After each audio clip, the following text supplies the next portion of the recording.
For 11 years, Stephen Collins played Reverend Eric Camden on Seventh Heaven. Parents trusted him. But in 2014, a leaked audio tape revealed the naked truth. The man preaching family values on television was a confessed child molester in real life. The Hollywood system used a religious script and a trusting TV wife to sell a wholesome image. Without realizing it, the network provided a real-life predator with the ultimate cover, fooling his co-stars and millions of viewers. This is the rise and fall of Seventh Heaven. Today we explain TV's most disturbing cover-up. This deception didn't happen by accident.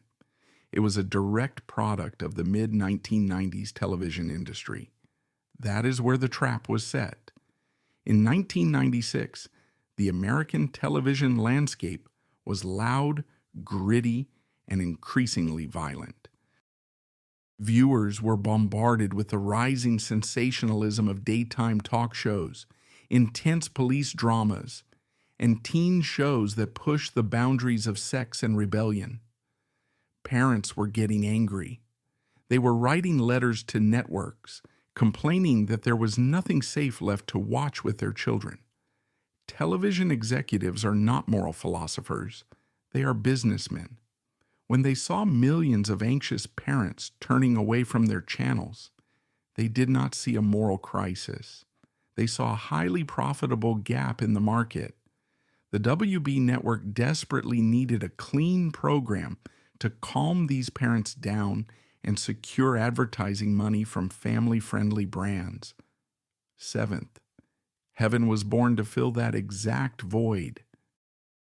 It was created as a safe haven, a show about a Protestant minister, his smart wife, and their large brood of children navigating life's challenges with God and good manners. But a concept is just a piece of paper. To make the audience believe it, the network needed the perfect couple. They needed a husband and wife who could sell absolute, unquestionable trust. Enter Stephen Collins and Catherine Hicks. When casting directors brought Stephen Collins in to play Reverend Eric Camden, it was a masterstroke of psychological manipulation by the network. Collins had the exact look they needed. He had a warm, resonant voice, a kind, approachable face, and an easy smile. He did not look like a Hollywood superstar. He looked like the friendly neighbor you would trust with your house keys.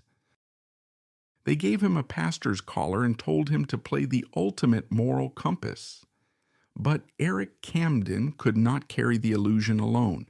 A television patriarch needs a matriarch to validate him. This is where Catherine Hicks came in to play Annie Camden.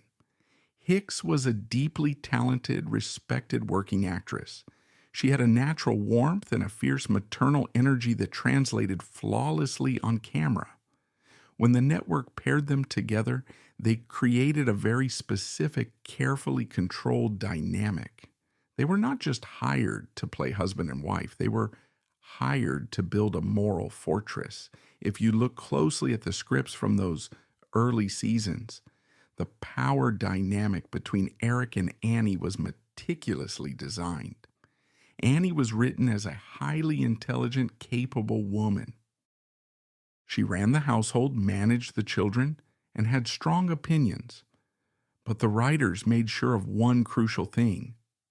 No matter how smart Annie was, she always deferred to Eric's moral authority. In almost every episode, the couple would face a crisis, they would discuss it, and sometimes they would even argue.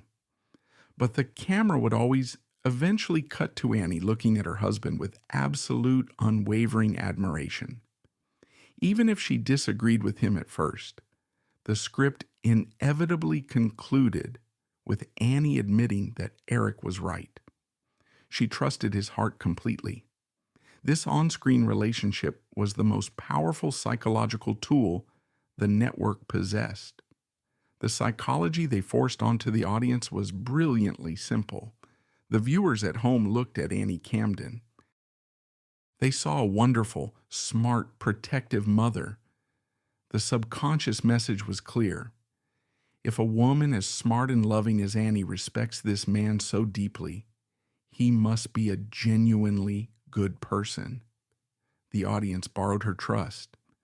Without Catherine Hicks ever realizing it, her acting talent was being used to validate a predator. Her manufactured devotion on screen provided the perfect, impenetrable cover for the man standing next to her. She was hired to do a job, pouring her heart into building a realistic, loving marriage for the cameras, completely unaware that she was building a human shield for her co-star. We have to look at the reality of working on a television set to understand the trauma this would eventually cause. A long-running television show is like a pressure cooker. The actors spend 14 hours a day together, 5 days a week, for months on end. They share meals, they memorize lines in cramped dressing rooms, and they learn each other's rhythms. For Catherine Hicks, Stephen Collins was her partner. They had to rely on each other to carry the emotional weight of the show. They built a deep professional trust. She looked him in the eye every single day and delivered lines about honesty, faith, and family. While she was doing the hard work of building a character and supporting her co-star, Stephen Collins was living a chilling double life. The reality of a man preaching morality by day while hiding unforgivable crimes by night is terrifying. It takes a very specific, dark type of psychology to pull that off. In the morning, Collins would put on his clerical shirt. He would step onto a brightly lit sound stage, stand next to his television wife, and deliver scripted life lessons to the child actors surrounding him. He played the hero. At night, he carried the dark, horrific secrets of his past actions against young girls. This drastic separation between his real life and his television job bred a sick, twisted arrogance.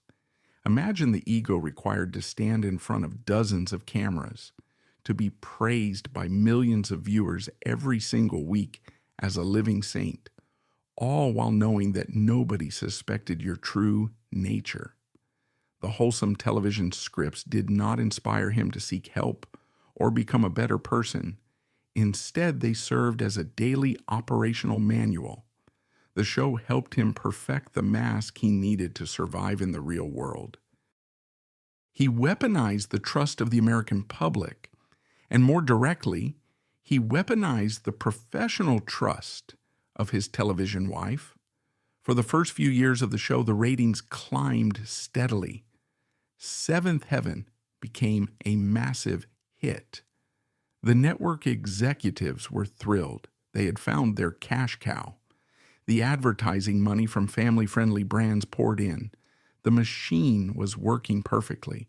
But as the show grew into a global phenomenon, the pressure on the actors intensified. The network demanded absolute perfection. They were no longer just selling a television program. They were selling a rigid moral standard. And as the spotlight on Eric and Annie Camden grew brighter, the Hollywood public relations machine stepped in to make sure that the mask Stephen Collins wore would become permanently glued to his face, making him completely untouchable by the outside world. As the late 1990s rolled around, Seventh Heaven was no longer just a television show. It was a massive, highly profitable corporate brand. The WB network had struck absolute gold. Millions of viewers were tuning in every single week. But success in Hollywood brings a very specific type of pressure. The network executives realized they were not just selling a weekly drama. They were selling a lifestyle, a moral standard, and a sense of safety. And to keep the advertising money flowing, they had to make sure the face of that safety, Reverend Eric Camden, was completely untouchable. This is where the Hollywood public relations machine took over. They built a media fortress around Stephen Collins and Catherine Hicks. The network sent the two actors on endless promotional tours. They were placed on the covers of family magazines, smiling warmly, looking like the perfect American couple. Stephen Collins was actively encouraged to embrace the image of the television pastor. The PR team booked him to speak at real-world religious events and charity dinners. He was treated by the public not as an actor, but as a genuine moral authority.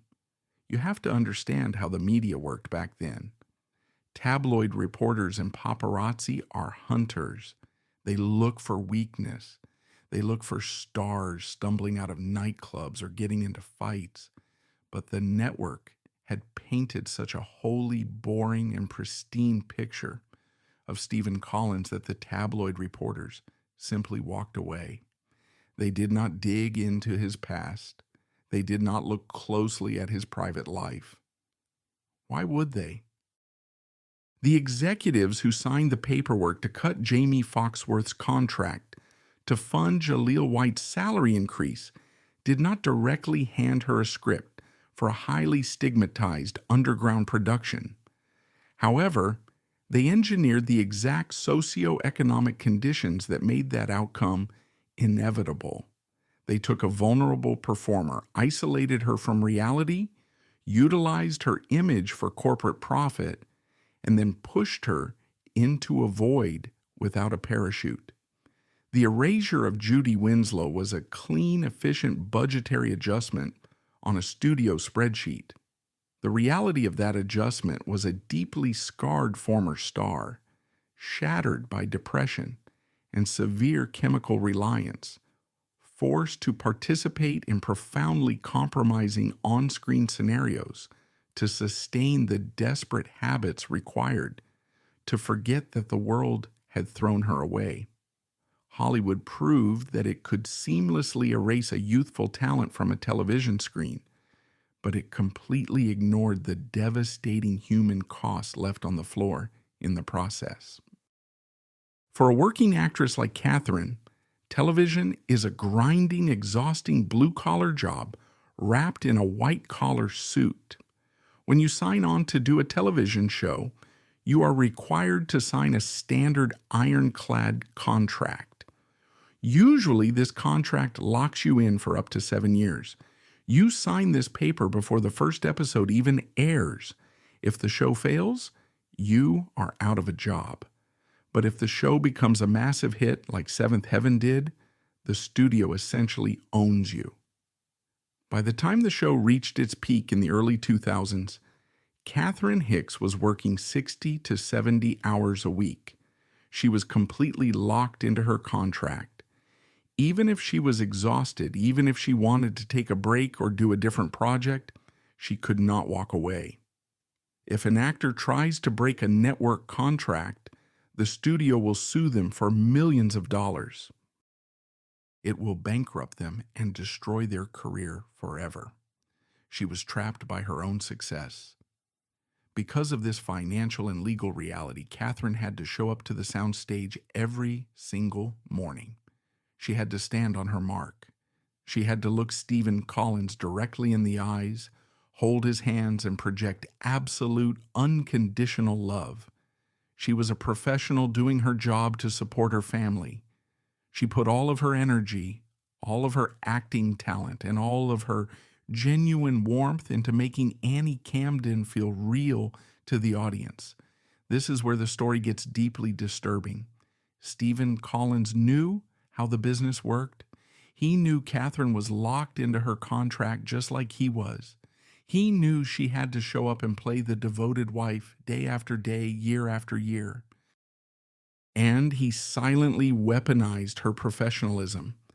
Every time Catherine gave a brilliant performance, every time she made the audience believe in their on-screen marriage, she was unknowingly making his mask thicker. Every time they stood on a red carpet together and she smiled next to him for the cameras, she was validating him to the world. A predator's greatest defense is looking normal. Having a respected, talented, and deeply loved woman like Catherine Hicks constantly by his side made Stephen Collins look incredibly normal. It made him look safe. Imagine the sick hubris of the man. As the years ticked by, moving from the late 90s into the early 2000s, his confidence must have been staggering. He was getting away with it. He watched the network spend millions of dollars protecting the Camden family brand, knowing full well that they were actually spending millions of dollars protecting his personal disguise. The studio executives were terrified of any bad press, so they kept a tight leash on everyone's public behavior. They built a clean, sterile environment to protect their profits, and Stephen simply sat in the middle of it, totally secure. He didn't just fool the audience sitting at home. He fooled the woman standing inches away from him. For hours every day, Catherine poured her real emotions into scenes with him, building a foundation of professional trust that is essential for two lead actors to carry a show. She trusted him as a colleague, as a scene partner, and as the face of the franchise they were building together. But television is a machine, and machines eventually run out of fuel. As Seventh Heaven dragged on into its 7th, 8th, and 9th seasons, the culture outside the studio began to change. The safe, sanitized world of the Camden family was slowly becoming outdated. The ratings slowly began to dip. The network demanded more drama, more episodes, and more work from the actors to keep the profit margins high. The grueling schedule continued, and the trap remained firmly shut. Catherine Hicks kept doing her job, keeping the fictional family together, while Stephen Collins comfortably rode the wave of his fake moral authority toward the end of their long television run. They were heading toward the finish line of the series, completely unaware that the end of the show would not bring peace. It would only set the stage for the most violent psychological collision in television history. As Seventh Heaven pushed into its final years, eventually ending its massive run in 2007, the atmosphere around the show had become an industrial grind. The television network had squeezed every single drop of profit out of the Camden family. For Catherine Hicks, the finish line was a complex mix of absolute exhaustion and deep professional pride. She had spent 11 years of her life playing Annie.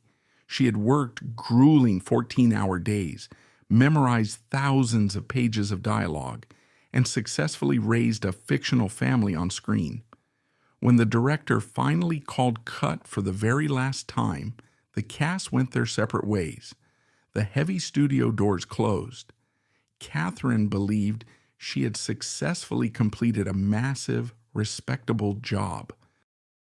She believed she had worked alongside a fundamentally good man to create a piece of television that brought comfort to millions of people. But Hollywood never truly lets a hit show die. When the series stopped filming new episodes, the network immediately shifted it into heavy syndication. This is the financial engine of the television business. The reruns were sold to cable channels all over the world. They played in the morning, in the afternoon, and late at night. For the actors, this meant a steady, massive stream of residual checks. It meant financial security for the rest of their lives. But this financial reward came with a psychological trap. Because the show was constantly playing on television screens globally, the public refused to let the actors move on. Catherine could not walk into a grocery store or an airport without people stopping her and calling her Annie. Her face, her voice, and her entire professional identity were permanently welded to Stephen Collins. She was forever the Reverend's wife. She accepted this reality. She was proud of the clean, family-friendly message they had put out into the world. She had no idea that her legacy was tied to a ticking time bomb. For Stephen Collins, the end of the show brought a very different reality. For 11 years, he had been protected by the WB network. He had walked onto a heavily guarded studio lot every morning, He had public relations teams managing his schedule, his interviews, and his image. He was surrounded by a machine designed to make him look like a saint. When the show ended, that massive corporate shield disappeared. He was no longer a network priority. He was just a wealthy, unemployed actor sitting in his house. And without the daily distraction of the television scripts and the adoring studio crew, his carefully constructed double life began to crack. The contrast between his television life and his real life was staggering. On screen, his fake marriage with Catherine Hicks was flawless. It was built on trust, respect, and communication. They never went to bed angry, but in reality, his actual marriage to his wife, Faye Grant, was rapidly falling apart. The dark secrets he had managed to hide from the Hollywood press were poisoning his real home. This brings us to a critical turning point in the timeline. The year is 2012. It is 5 years after Seventh Heaven filmed its final episode. Stephen Collins and his real-life wife attended a private couples therapy session in Los Angeles. To understand what happened in that room, you have to understand the sick psychology of a man who has played God on television for over a decade. When you spend 11 years having millions of people treat you with absolute reverence, when a massive corporate machine spends millions of dollars protecting your image, your brain gets rewired. You lose touch with reality. You start to believe that the rules do not apply to you. You start to believe that you are truly untouchable.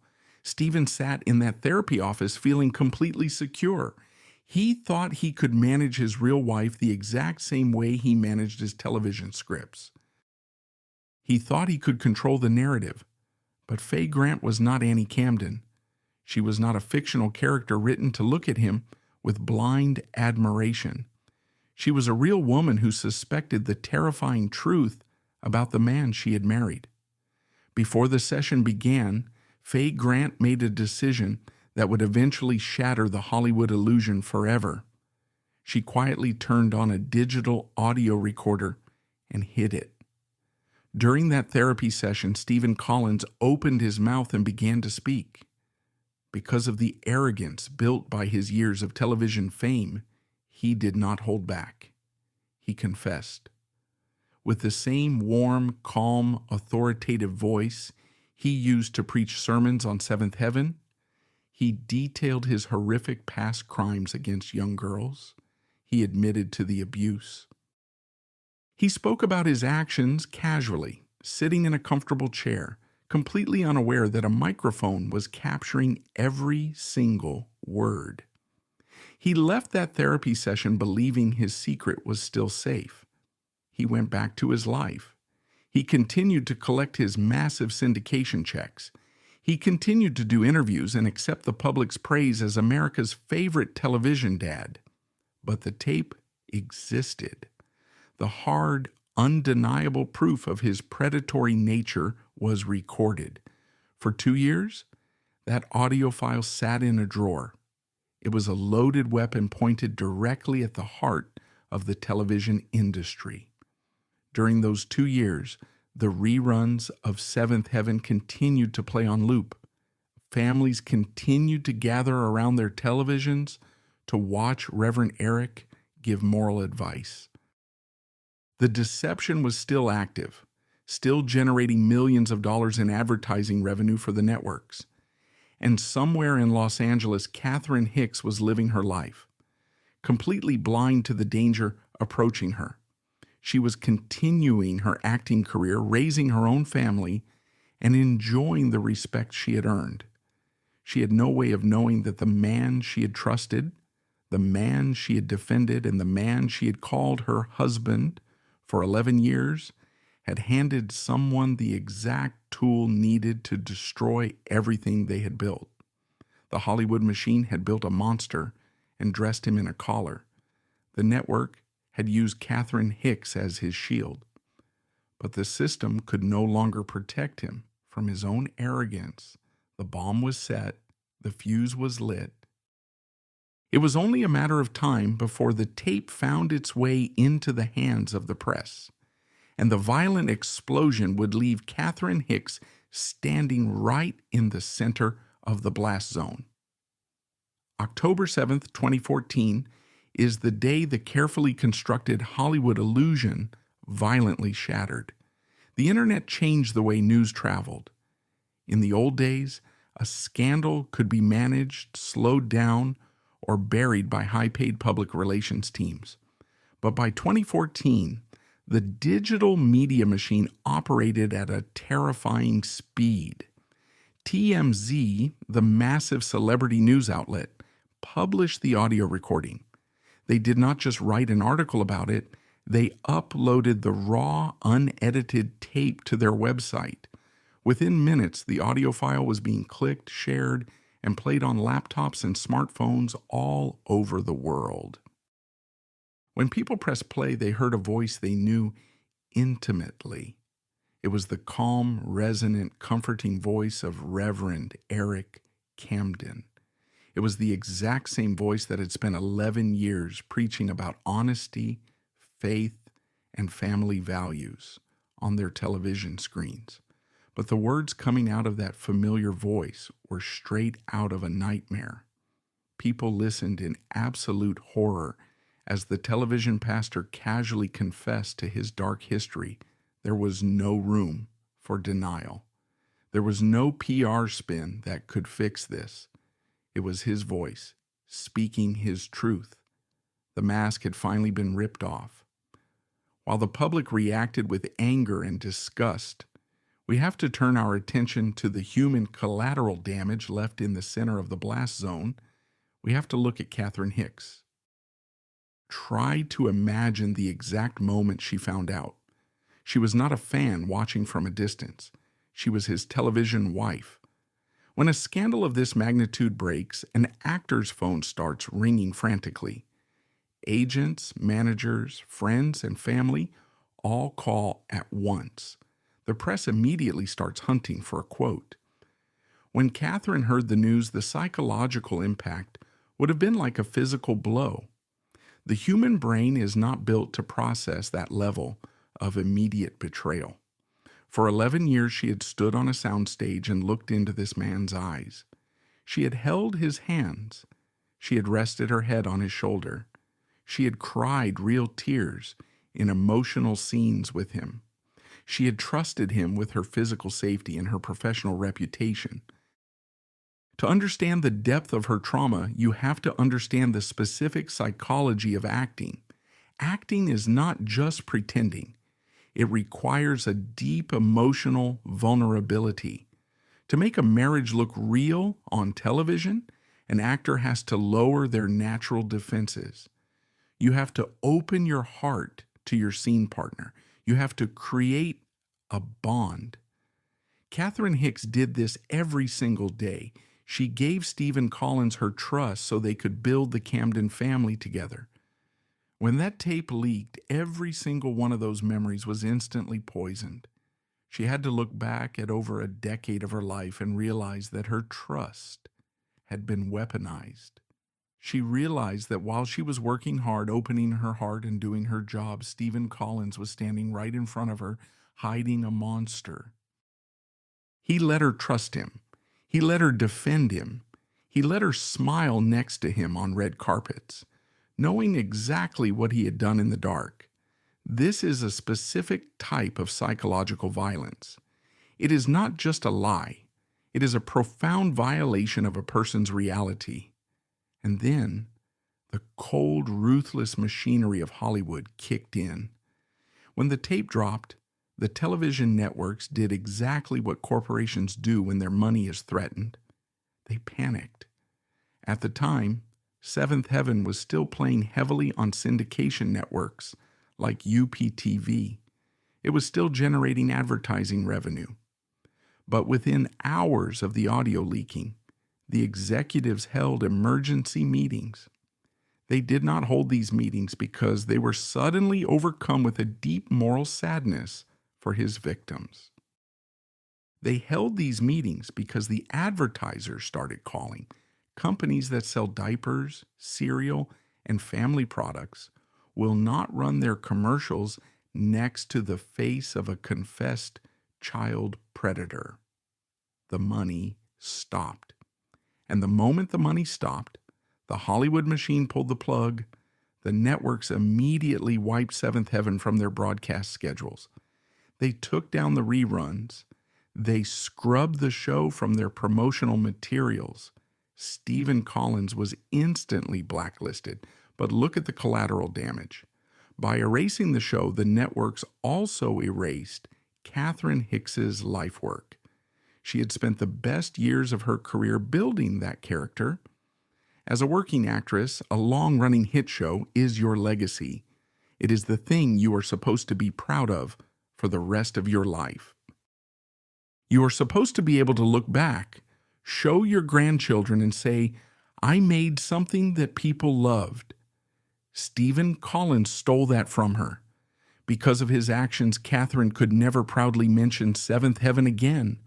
If she brought up the show in an interview, the conversation would instantly turn dark. Her greatest professional achievement was turned into a dirty secret that nobody wanted to talk about. The industry discarded the show like a piece of broken trash, and her 11 years of labor were thrown in the garbage right alongside it. The hypocrisy of the television system was suddenly out in the open. For years, the network had strictly controlled every detail of the show to keep it clean. They punished the child actors for normal teenage mistakes to protect the brand. They lectured the public about morality, yet their entire empire was built on the back of a man who was doing the most toxic, unforgivable things in reality.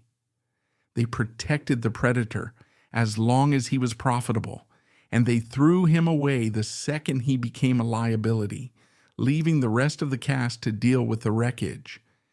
Catherine Hicks was left standing in the ruins of her own career legacy. The show was dead. The syndication checks would dry up, but the financial loss was nothing compared to the emotional humiliation. She had to walk out of her front door, knowing that every person who looked at her no longer saw the loving mother Annie Camden. They saw the woman who was tricked. They saw the woman who hugged a monster for 11 years and never knew it. The silence from the industry was deafening. There is no support group for this specific kind of trauma. Hollywood simply moved on to the next project, the next script, and the next fake family. But for Catherine, the psychological scars of that deception were permanently carved into her history. She survived the end of the show, but she was now forced to survive the destruction of her own past. When the initial shock wave of the 2014 tape leak finally settled, the reality of the situation set in. Stephen Collins did what wealthy, guilty men in Hollywood always do when they are caught. He hired expensive lawyers, released a carefully crafted, sterile public apology, and immediately vanished into the shadows. He retreated behind high walls and locked gates, completely removing himself from the public eye. He ran away. But somebody had to stand in the wreckage. Somebody had to face the public. Because Stephen Collins hid, the cameras and the questions naturally turned to the person who had stood closest to him for over a decade. They turned to Catherine Hicks. This is where the cruelty of public opinion becomes truly hard to stomach. Society has a very dark, unfair habit of blaming the women standing next to a guilty man. Almost immediately, the internet and the tabloid media began asking the same toxic question: how could she not know? People sitting on their couches at home looked at the 11 years of television history, saw the chemistry between Eric and Annie Camden, and assumed Catherine must have seen something. They assumed she must have known the monster hiding behind the collar. To ask that question is a massive insult to Catherine Hicks. It shows a complete misunderstanding of how the television industry works and how deception operates. Let's look at the facts. The WB Network, a multi-billion-dollar corporation with teams of background checkers, private investigators, and public relations experts, did not know. Or if they did, they buried it so deep that no one could find it. The Hollywood press, whose entire job is to dig up dirty secrets on celebrities, did not know. The producers and directors who worked with him every single day did not know. Yet the public unfairly expected the actress playing his wife to be a detective. Catherine Hicks was a coworker. She was not his real wife. She was not his confessor. When she showed up to the set of Seventh Heaven, she was there to do a job. You do not interrogate your coworkers about their deepest, darkest criminal histories, especially when the Human Resources Department, in this case, the television network, is actively telling the world that this man is an absolute saint. You trust the environment you are working in, but the public's anger was hot, and they needed a target. Because the predator was hiding, they projected their feelings of betrayal onto Catherine. Every time she stepped out in public, every time she tried to do a normal interview about a new acting project, the ghost of Stephen Collins was dragged into the room. Reporters did not want to talk about her talent. They did not want to talk about her hard work. They only wanted to ask her about the tape. They wanted to see her cry. They wanted her to apologize for a crime she had absolutely nothing to do with. Her life was permanently hijacked by his actions. Stephen Collins committed the crimes, but Catherine Hicks was sentenced to carry the public embarrassment. This brings us to the psychological death of the Seventh Heaven legacy. For the people between the ages of 50 and 70, television nostalgia is a very powerful thing. We like to look back at the shows we watched with our families. We like to remember the good times. Usually when an actor gets into trouble in real life, the public can eventually separate the art from the artist. You can still watch the old movie and enjoy it for what it was, but Seventh Heaven is different. You cannot separate the art from the artist here because the art itself was a giant lie about his morality. Think about the core of the show. The entire premise was Reverend Eric Camden looking directly into the camera and telling the audience, telling his children and telling his wife what was right and what was wrong. He was the judge of purity. Now try to watch an old episode. Try to watch a scene where Stephen Collins puts his hand on Catherine Hicks's shoulder and gives her a warm, comforting speech about honesty. It makes your stomach turn. It feels cold and deeply manipulative. For Catherine, this realization was a heavy burden to carry. She knew that the piece of art she spent her prime years building was now unwatchable. She could never sit down and watch an old episode of her own show without feeling a deep sense of sickness. Stephen Collins did not just destroy his own career. He retroactively poisoned every single scene they ever filmed together. He reached back in time and ruined her past. As the years passed after the scandal, the absolute isolation of Catherine's position became clear. Hollywood is a town built on momentum. When a show is successful, everyone wants to be your friend. The studio executives invite you to parties. The network sends you gifts. But the second a scandal hits, that entire support system evaporates overnight. When the Seventh Heaven brand died, the WB network completely washed their hands of the situation. They did not offer counseling to the cast. They did not issue public statements defending Catherine Hicks or clarifying that she was a victim of his deception. The network executives simply deleted the show from their hard drives, counted the millions of dollars they had already made, and walked away. Catherine was left completely alone to deal with the psychological fallout. She had to figure out how to untangle her own identity from the character of Annie Camden. For over a decade, she had poured her soul into playing the perfect, supportive wife to a good man. Now, she had to accept that the good man was an illusion, and her supportive performance was used as a tool to fool the world. The trauma of that realization does not just go away. It fundamentally changes how you view people. If you can look a man in the eye for 11 years, share your days with him, laugh with him, and build a professional partnership with him, only to find out he is a monster, how do you ever trust anyone in the industry again? How do you walk onto a new TV set and look at a new co-star without wondering what terrible secrets they might be hiding? Stephen Collins broke the basic human trust that Catherine Hicks needed to do her job. He took her professional dedication and turned it into a weapon against her. He forced her into an early, uncomfortable retirement from the character she loved, and he made sure that whenever the name Catherine Hicks is mentioned, the dark, ugly shadow of his crimes will always be standing right behind her. In the cold aftermath of the scandal, the Hollywood machine worked exactly as designed.